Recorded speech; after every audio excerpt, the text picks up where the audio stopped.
Sige nyo, ito ang latest na balita. Katatapos lamang ng flag ceremony sa temporary Pasig City Hall nang may biglang kumusyon sa kalsada malapit dito.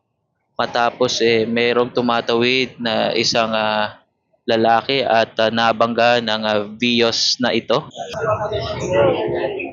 Agad namang rumisponde ang rescue ng Barangay Rosario.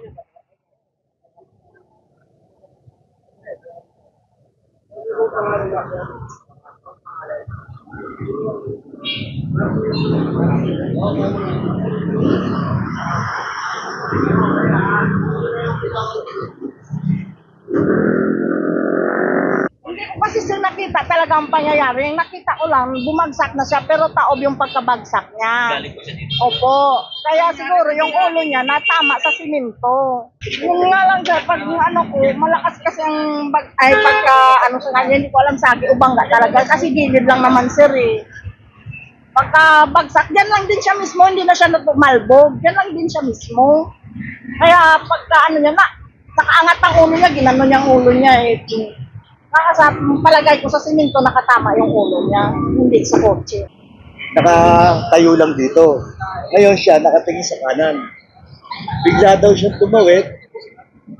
Pagtawid niya, nasa kanan pa rin siya. Yung paningin niya. Hindi siya tumingin sa kaliwa. Bigla sulpot niya yung yung kotse. Doon siya nabangga.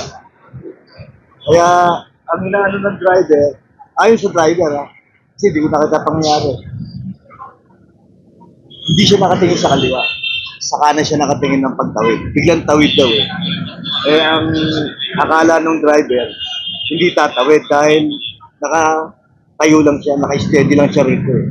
Bigla raw tumawid. Kaya nahanap pa yung kaanak. Hindi niya kakilala. Kasi staying daw yun dyan sa trabaho. At yan muna ang latest sa iNews Pasig. Ako si Monching, Balita Buhay, Pasigueño.